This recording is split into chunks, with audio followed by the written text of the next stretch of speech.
Okay. Muli po, magandang gabi sa inyong lahat mga kapatid. Kamusta na po kayo? Kamusta na ang inyong mga tahanan? Na po, kamusta na po ang inyong pamumuhay? Tayo ay salamat sa Diyos po, no? Tayo ay muli po nalagpasan natin, no? Ang mga bagyong dumaan sa ating buhay. Yes po. Amen po ba? Yan po, no? At sa pagpapatuloy po, no? Nakikita niyo po, no? Sa inyong mga screen, no, ang mga nakaraang pag-aaral po natin ng salita ng Diyos. Sang-ayon po kay Apostol Pedro sa Kabanata 3, angkop na asal ng mga mananampalataya. Pagmasdan po natin maigi, no, lahat po ng ating nakikita po sa ating screen, lahat ng salita ng Diyos. Atin po itong pag-aralan, no? I-treasure po natin, no? Kanya-kanya po tayo magte-treasure, no? Uhukayin natin sa malalim na pananaw ng bawat isa. Okay? At bago po natin simulan, tayo muna po'y sumandaling manalangin mga kapatid. Dakilang Diyos na makapangyarihan sa lahat, na nakipisan sa buhay ng bawat mananampalataya. Sa gabing ito, Panginoon, aking pong itataas sa iyo bilang katawan ni Kristo, ang iglesia, ang mga mananampalataya.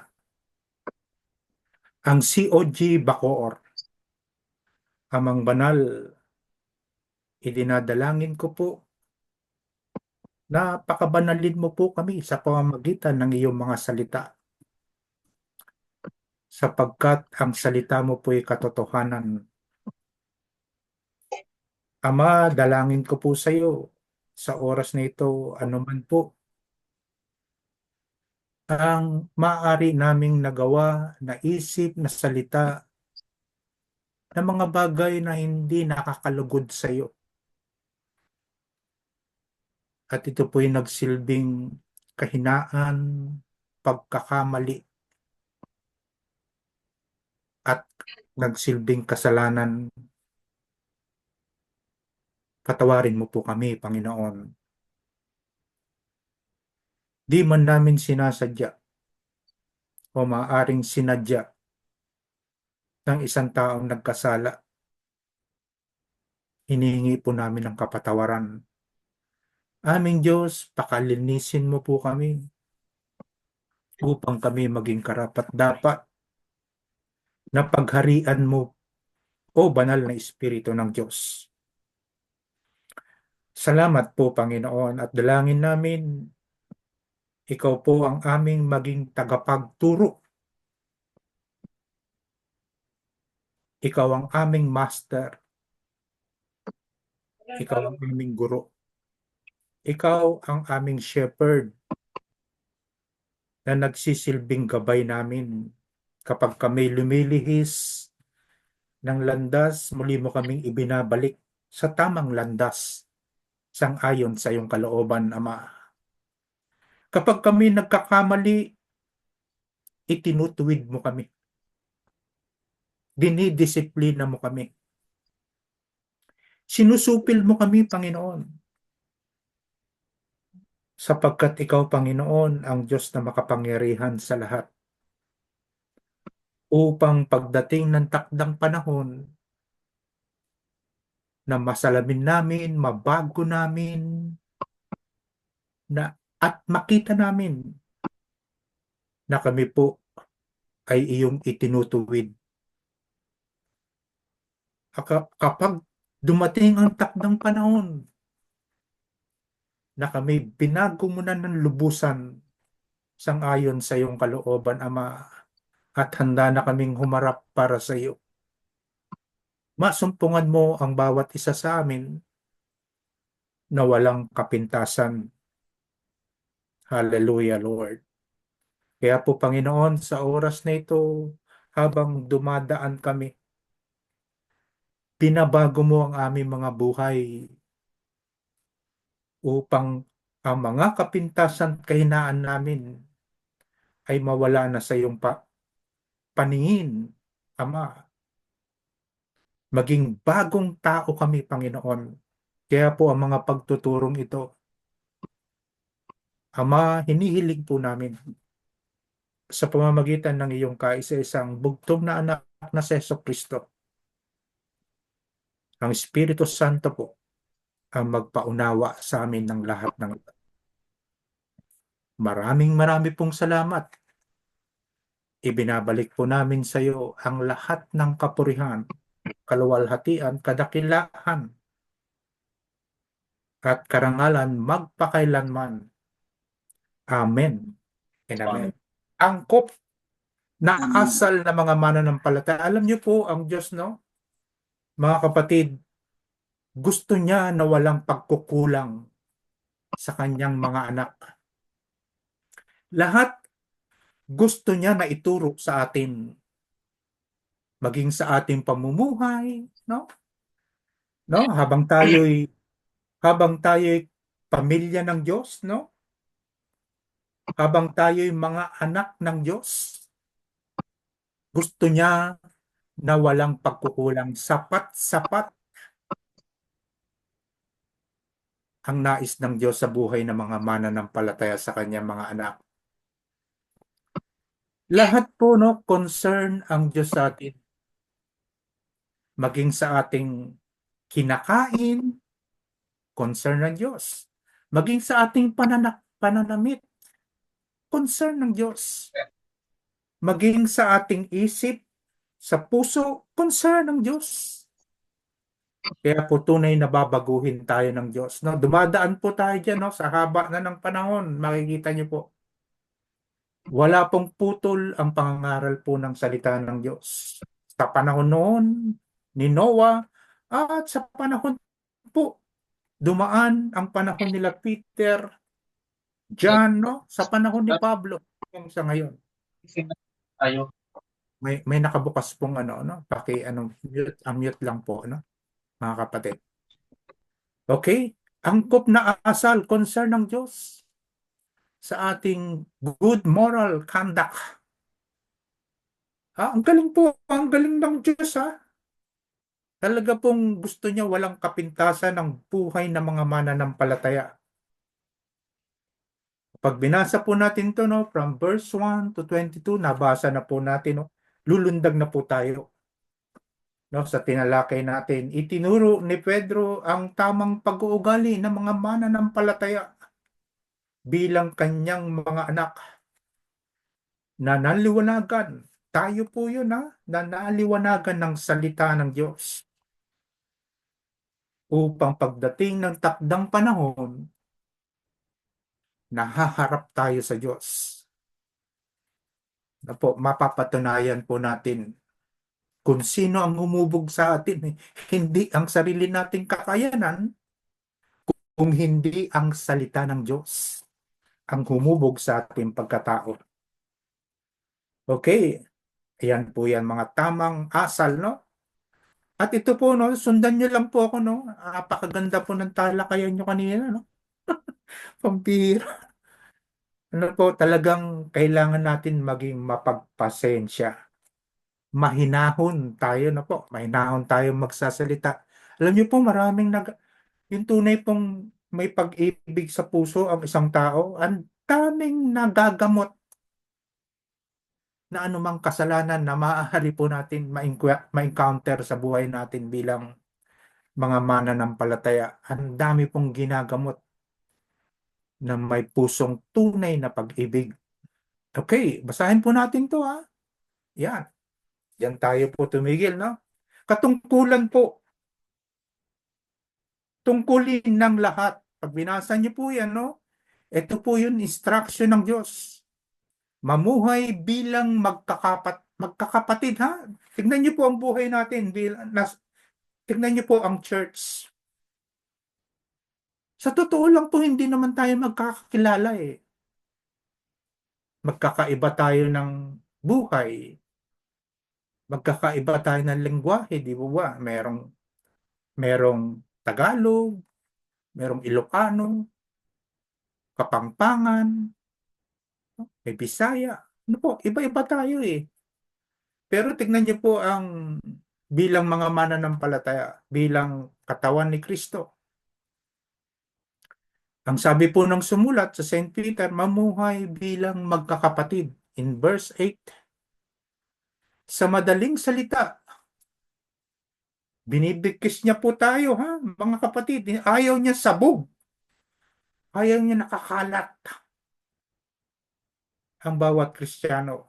As a church, ha, sa madaling salita, magkaisa kayo at magdamayan.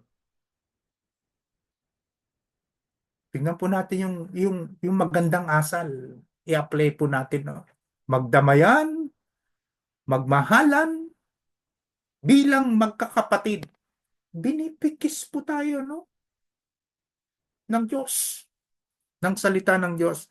At maging maunawain at mapagpakumbaba. Mahalaga po yan, no?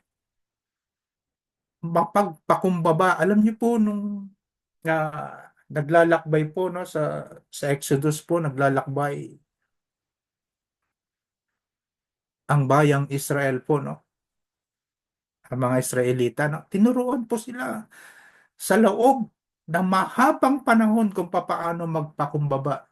Dahil alam po ng Diyos na reklamador ang tao eh. Meron pong meron siyang may tinatawag na evil spirit na nakakubli po sa katawan ng tao eh. No? Meron siyang pagmamataas. Sabi nga, may pride. Lahat po tayo niyan, may pride. Mapagmataas. Tignan niyo po yung magagandang asal na itinuturo po ni San Pedro. Sabi nga, madaling salita, magkaisa kayo at magdamayan, magmahalan bilang magkakapatid. Tungkulin po ng bawat isa yan sa isa't isa. Maging maunawain at mapagpakumbaba. Sa talakayan niyo po kanina, napakaganda po, no? Maganda po yung sinabi ni Ate Lily, unawain natin siya. Baka mamaya meron siyang dinaramdam sa kanyang sariling katawan. Kaya kaya nabubuo yun, no? Nabubuo ng galit. Mainit ang ulo. Yan po yan, no? Na pwedeng ganun po ang mga nararanasan ng isang tao. Pero po ang sinabi, mapagpakumbaba, maging maunawain. Unawain natin siya. Di po ba? Napakaganda po, no? Kita niyo, walang mag-i-spark, walang tension maging sa ating mga tahanan. No? Kakalmahin lang natin, no? Kalmahin lang natin. Maging kalmado tayo, no? Yan po yan. Magdamayan, magmahalan bilang magkakapatid at maging maunawain at mapagpakumbaba. Alam niyo po, pag sinusunod natin yan, mga instruction ng Diyos, yung kabutihang asal na itinuturo sa atin ng salita ng Diyos, may gantimpala. Ang Diyos po, ang pabor ng Diyos, tandaan natin, yung taong sumusunod sa Kanya. Nandoon ang pabor. Tignan na po natin to mga susunod na mga talata, ang mga kapatid. Huwag ninyong gantihan ng masama ang masama. Tingnan po natin yung fast natin, no, na pamumuhay. Nung wala sa atin ang salita ng Diyos, ano po, kapag yung fast po natin, ha, yung nakaraan natin, nung wala pa ang salita ng Diyos sa ating isip, walang naitatanim na salita ng Diyos sa isip ng tao tungo sa ating puso. Tignan niyo po, kapag tayo ginawa ng masama, gagawan din ng tao yan ng masama. Alam po ng Panginoon yan. Kaya sabi niya, huwag ninyong gantihan ng masama ang masama. Tama po ba?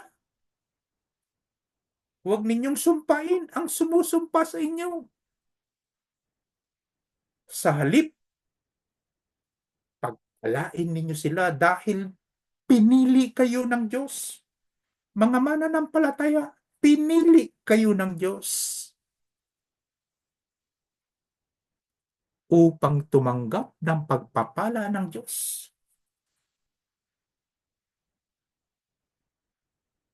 Tignan niyo po, kautusan ng Diyos yan. Tignan niyo po yung word na ginamit, huwag. Huwag. Huwag ninyong gantihan ng masama ang masama. Huwag ninyong sumpain ang sumusumpa sa inyo. Ipinag-uutos po yan ng Diyos na makapangyarihan sa lahat. Sa halip, pagpalain ninyo sila dahil pinili kayo upang tumanggap ng pagpapala ng Diyos. Sa inyo po manggagaling, mga kapatid. Sa inyo manggagaling ang pagpapalang ito na ipagkakaloob ninyo sa tao. Hallelujah. Kaya po tayo nagsisilbing blessing sa ibang tao po. Ginagamit tayong vessel ng Diyos. Ginagamit tayong pisig ng Diyos para pagpalain ang mga tao nasa ating paligid, mga kapatid. Yan po ang instruction ng Diyos, ha? Kautusan po yan. Tingnan niyo po, kung gusto po, no, gusto natin pagpalain tayo ng Diyos. Tingin lang po tayo, no? Pagnilay-nilayan natin, pagbulay-bulayan, no? At unawain ng salita ng Diyos. Ayon sa nasusulat, ang mga nagnanais ng payapa at saganang pamumuhay. Okay? Kung gusto daw po natin at nagnanais tayo ng payapa, payapa ang ating buhay at saganang pamumuhay. Dalawa po, payapa at saganang pagmumuhay. Sino po ba ang tatanggi dyan, mga kapatid? Ang instruction ng Diyos. Dila nila'y pigilan sa pagsasabi ng kasamaan. Yan, kung gusto mo ng kapatid, kung gusto mo ng sagana at payapang pamumuhay. Okay. Tignan niyo po. Dila nila'y pigilan sa pagsasabi ng kasamaan. Number 1. At ang anumang panlilinlang, hindi yung salita pong hindi makatotohanan, ha? At ang anumang panlilinlang at madayang pananalita sa kanyang mga labi ay di dapat mamutawi.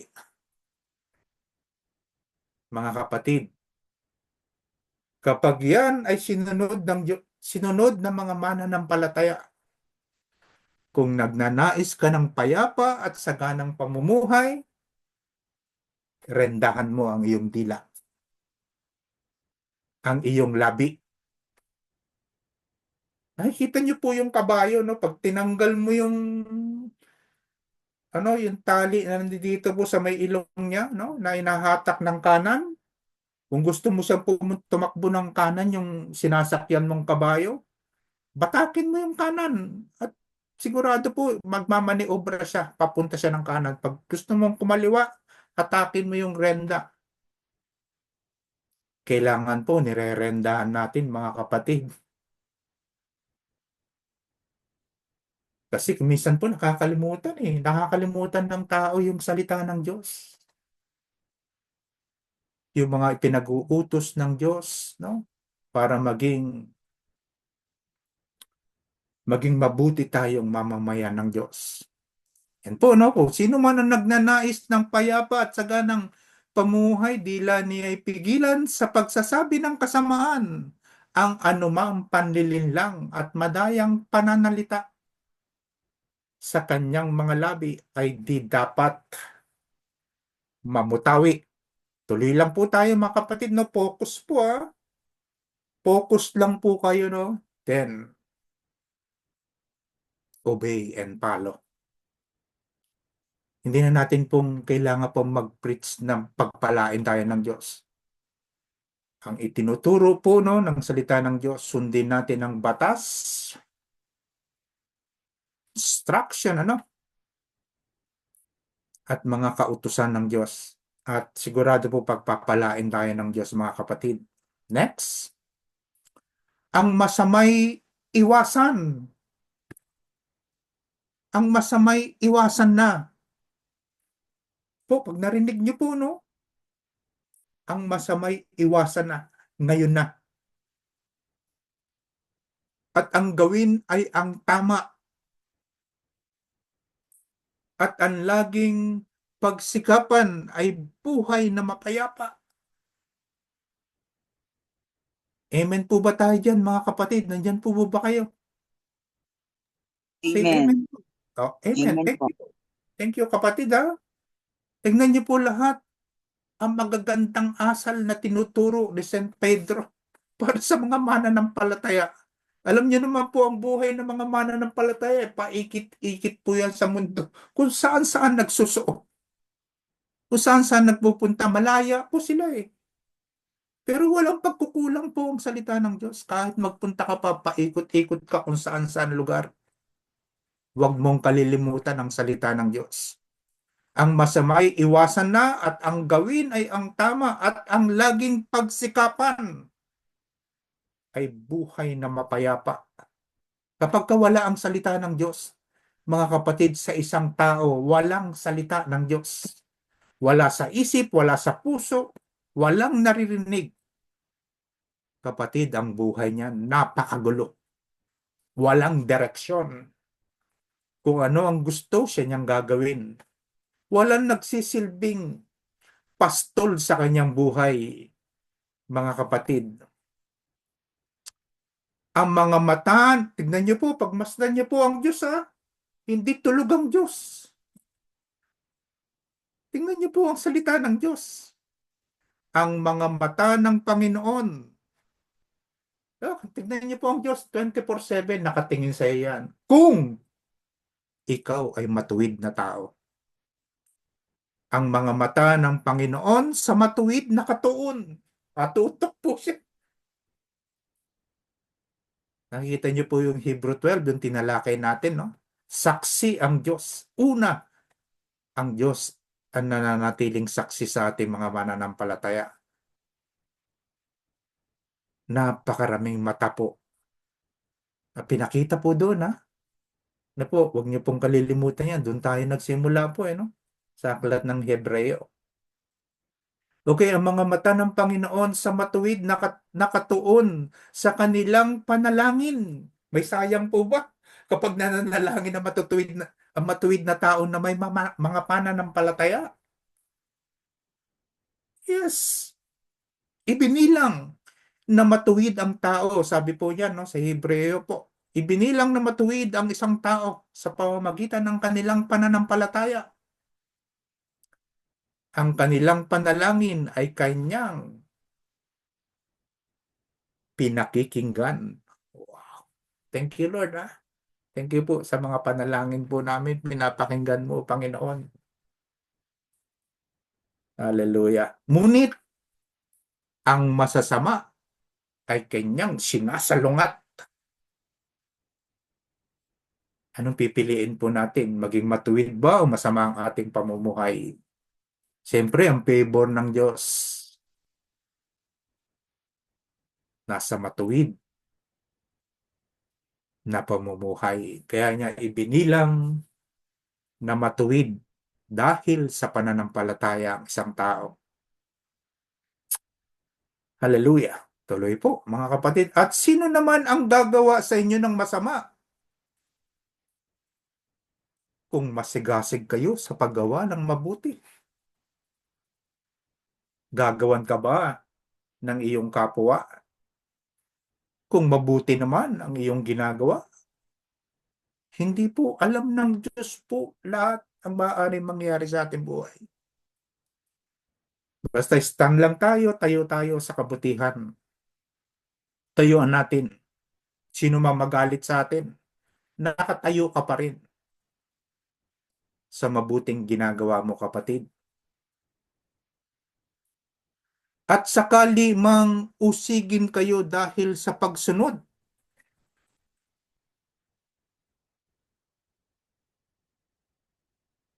Dahil sa pagsunod sa kalooban ng Diyos.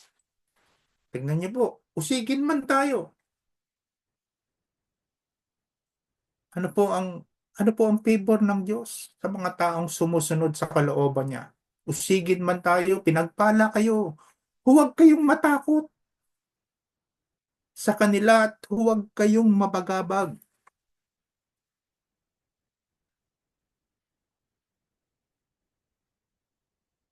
Tignan niyo po ang Diyos kasama mo, kapatid. Hindi ka pinababayaan, hindi ka iniiwan ng Diyos. Siya ang tumutulong sa iyo. Ano ang magagawa ng tao? Nakikipamuhay po ang salita ng Diyos sa atin sapagkat sinusunod natin. Siya ang nag-iingat sa atin. Huwag kayong matakot sa kanila at huwag kayong mabagabag. Meron po nagtatanggol sa atin, mga kapatid. May tagapamagitan ang isang Kristiyano sa kanyang pamumuhay sa mundong ito. Sa awit, Kabanata 34, sa mga sumusunod na talata, 12 hanggang 16. Sinong may gusto na mahabang buhay? Sabi ng salita ng Diyos. Sino po ba? Taas ang kamay. Ako po. Gusto ko po na mahabang buhay, Panginoon. Ang tanong mo, sino sinong may nais ng masaganang buhay? Mga kapatid, sinong may gusto na mahabang buhay at masaganang buhay? Meron po bang tatanggi dyan sa mga katanungan yan? Sabi po sa aklat na mga awit. Okay, ito ang sikreto. Tingnan niyo po, binalikan lang natin yung kanina, no? Dila mo'y pigilan sa paghabi ng kasamaan. Okay, ibig sabihin, dila mo'y pigilan sa paghabi. Malalim na Tagalog, no? Paghabi, pagsasabi ng kasamaan. Yan. Balikan natin, ha? Sinong may gusto na mahabang buhay at masaganang buhay, mga kapatid? Inaalok tayo ng Diyos. Okay, kung gusto mo yan, sinasabi mo, ako po, gusto ko. Okay, yan. Dila mo'y pigilan, ha? Sa paghabi ng kasamaan. Hallelujah. Okay, 14. Mabuti ang gawin, masamay layuan. Pagsikapang kampin ang kapayapaan. Maliwanag pong sinasabi ng buhay at mabisang salita ng Diyos. Dila mo'y pigilan, kaya isip sabihin, huwag na kayong magsasalita pa ng anumang kasamaan sa mga taong binato tayo ng masama. Magsasabi ka ng kasamaan para sa kanila, gagantihan mo, no? Ang sinabi sa yung masama, gagantihan mo ng masama. Huwag na, pigilan mo na yan, sarili mo. Mabuti ang gawin, masamay layuan. Pagsikapang kamtin ang kapayapaan. Mahalaga po yan, no? Yung budhi natin, namumuhay tayo na may malinis na budhi. May kapayapaan sa ating buhay sa pagtulog mo. Halimbawa, tutulog ka po. Tulog na tulog ka. Panatag ang iyong budhi, ang iyong puso, no? Napakasarap po na natutulog. Kahit nagsusolo ka pa, no? Hallelujah. Hallelujah. Pagsikapan po natin kamtin ang kapayapaan. Makikita naman po natin sa ating pamumuhay, no? Kapag tayo nakakagawa ng mga pagkakamali, kahinaan natin, nasisilbing kasalanan, agad-agad po tayo nagko-confess eh. Lord, patawarin mo po ako, nakapag-isip ako, nakapagsalita ako ng mga bagay na hindi nakalulugod sa iyo. Agad tayo nagko-confess. Kasi hindi na tayo komportable. Amen po ba mga kapatid? Say amen kung narinig niyo po, no? Amen.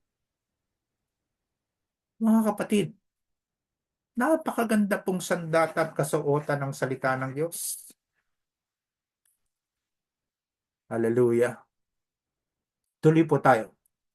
Dila mo'y pigilan, paghabi ng kasamaan, mabuti ang gawid, masamay layuan, pagsikapang kamtin, ang kapayapaan. Nandiyan po ang favor ng Diyos, mahabang buhay at masagana. Amen. Mga mata ni Yahweh. Listen, church, ha?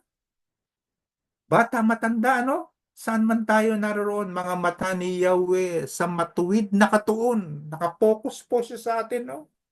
Kaya anytime po, no, kahit nasaan kayo, kapag ang isang tao namumuhay sa katwiran, no, makatarungan ng kanyang pamumuhay, mga kapatid, anytime kahit nandiyan ka sa sasakyan, opisina, nagninegosyo ka, nasa school ka, tumawag ka lang sa Panginoon. Hallelujah. Ang mata ni Yahweh sa matuwid na katuon, sa kanilang pagdaing, pananalangin, lagi siyang tumutugon. Amen. Sarap palakpakan po ng Diyos, ano, mga kapatid. Hallelujah. Okay, hindi po lumaalis ang Diyos sa atin, no? Kapag tayo namumuhay ng matuwid, andiyan ang Diyos po. Handa tayong samahan, handa tayong pangunahan, handa tayong ipagtanggol, mga kapatid. Konting kibot natin, konting salita, pinapakinggan ng Diyos, tumutugon ang Diyos. Amen. Hallelujah. Kulang po. Sorry po. Kulang ng S po, no? Sa mga masasama, siya'y tumatalikod. Okay, verse 16, ha? Okay. Sa mga masasama, siya'y tumatalikod at sa alaala, sila'y mawawala. Praise the Lord. Napakasarap po, no? Na lagi pong nasa isip natin, nasa puso natin ang salita ng Diyos.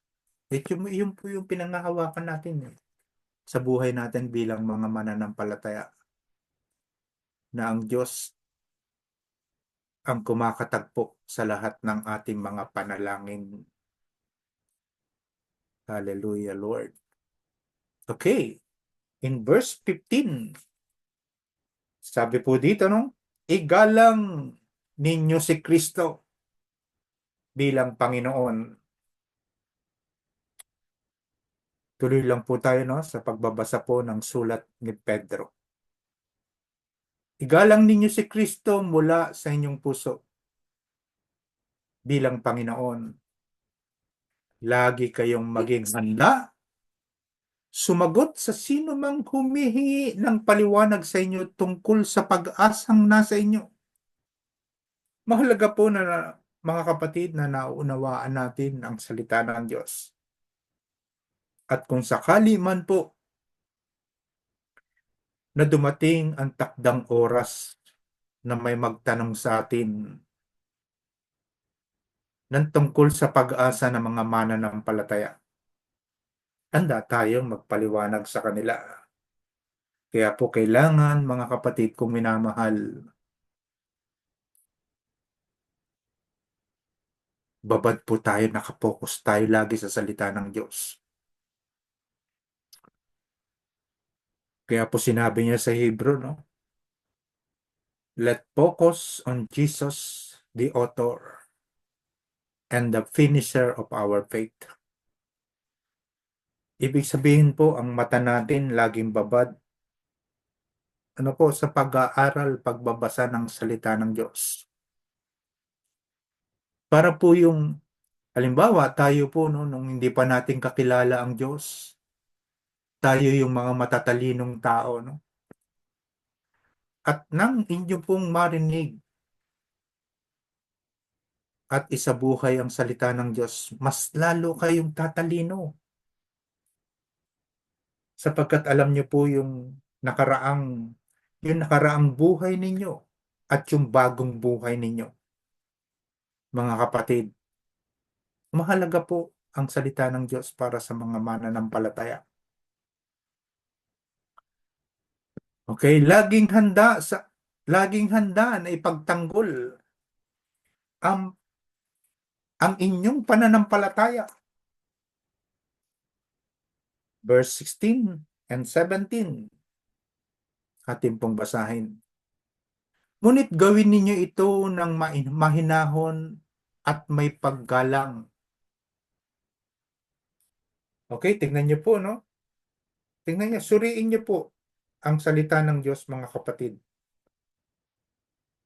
Ngunit gawin ninyo ito ng mahinahon at may paggalang. Panatilihin ninyong malinis ang inyong budhi. Hindi lamang sa inyong mga pananalita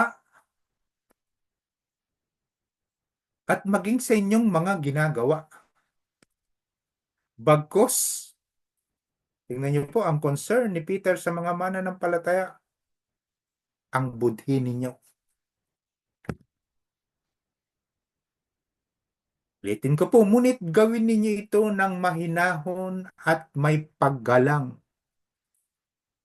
Kandak pa rin po, no? Asal pa rin ang ipinapaabot ng sumulat ay asal pa rin ng isang tao. Panatilihin ninyong malinis ang inyong budhi upang mapahiya ang mga nanlalait sa inyo. Kung yung lumang pagkatao natin, pag nilait tayo, lalaitin din natin eh. Pero po, ipinapakita ito, no? Ipinapakita ito ng mga mananampalataya. No? Hindi lamang sa kanilang sinasabi, iniisip, at isinasagawa. Bagkus meron tayong malinis na budhi. Bakit? Upang mapahiya ang mga nanlalait at humahamak sa inyong magandang pag-uugali bilang mga lingkod ni Kristo.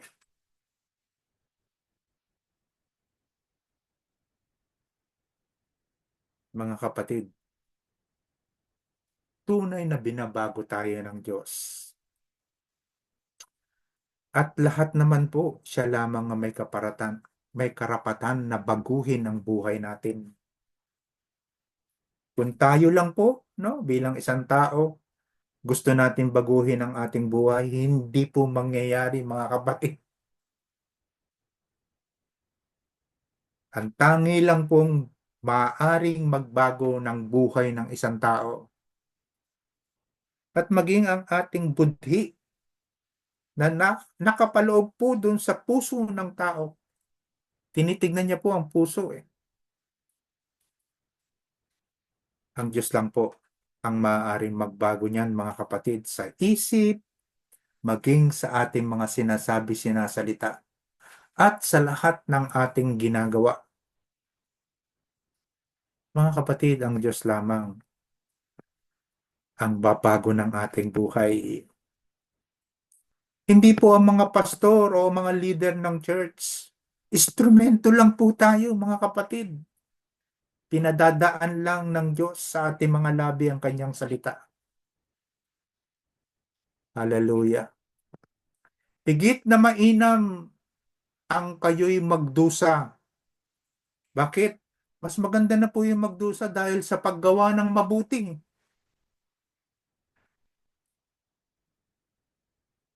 Sakali mang ito'y ipahintulot ng Diyos. Pahintulot ng Diyos kaysa magdusa kayo dahil sa paggawa ng masama. Nakikita niyo po yan, no? At sa mga radyo, sa mga TV, sa mga balita, sa mga nangyayari po sa ating paligid, nakikita po natin. Hallelujah. Marami pong religious leader na nagkamali. Hindi naman tayo perpekto, ano po? Sabi niya po diyan, higit na mainam ang kayo'y magdusa dahil sa paggawa ninyo ng mabuti. Sakali mang ito'y ipahintulot ng Diyos, kaysa naman magdusa kayo dahil sa paggawa ng masama. Dalawa lamang po no, ang buhay ng isang tao. Isang mabuti at isang masama. Anong pipiliin natin? Kung ano ba ang nais ng isang tao? Kapag namuhay tayo sa mabuting pamumuhay, alam niyo po ba na ang blessing ng Diyos ay naroon? Mahabang buhay, saganang pamumuhay. Yan po yung sinabi sa mga nakaraan pong tinignan natin no, sa salita ng Diyos. Okay, mga kapatid, no, hinubog na tayo ng Diyos, no, at patuloy po tayong huhubugin ng Diyos. Okay, Romans number 2, no? Sa mga talatang 18 hanggang 22, ang pagsasalarawan ni Pedro ng 4 na mahalagang ministeryong nagawa at tinapos ng tagapagligtas. Tignan niyo po kung gaano naging fully obedience ang Panginoong Hesus sa kanyang amang nasa langit. Kaya po binuksan na muli po, no?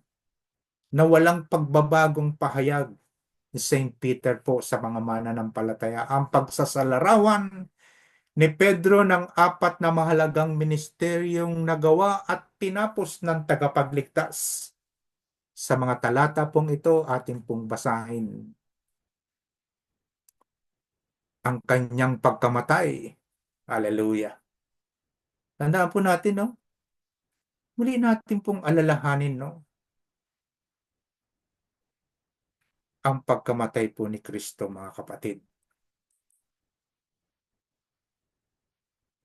Sapagkat kalooban ng Ama at ipinahintulot niya sa kanyang anak. Sabi nga po ni Pastor Dante, kung natatandaan niyo po yung last Sunday, pwede naman iligtas na lang ng Ama eh. Bakit pa kailangan mamatay ang anak? Yan. Tatalakayin po natin. Tignan niyo po ang leading ng Diyos ha. Kahit balibaligtarin niyo po kapag may leading ang Diyos sa ating pong church. Isa lang po ang nagpapahayag ng salita ng Diyos. Maraming tao, pero kapag may leading ng Diyos, isa lang ang pinapahayag nila. Yan po, subaybayan natin po yan ha, mga kapatid. Okay, babasahin po natin yung verse 18. Ang hindi nagbabagong pahayag, dito po siguro tayo magtatapos, no? Mga kapatid ha, sorry po ha, mapuputol ulit, no? At sundan lang po natin ha, para makita po natin kung ano yung inilalahad sa sulat, no? Sa epistle po ni St. Peter, ano po? Para po makita ng mga Kristiyano. Ang hindi nagbabagong pahayag. Sapagkat si Kristo na walang kasalanan. Tingnan niyo po ha, wala siyang kasalanan. Namatay ng minsan para sa inyong mga makasalanan. Tingnan niyo po ang puso ng Diyos. Ang puso ng Ama, ang puso ng Anak ay iisa. Sapagkat si Kristo na walang kasalanan ay namatay ng minsan para sa inyong mga makasalanan. Hallelujah. And Hebrew 9:6-26, kung hindi gayon, kailangan sanang paulit-ulit na siya'y mamatay mula pa ng likhain ang sanlibutan. Hallelujah. Mga kapatid, puputulin ko na po, no? At time is up. 9:31 na po. Salamat po sa inyong walang sawang pakikinig. Ano po? At ang Diyos po magpala sa ating lahat. God bless you po.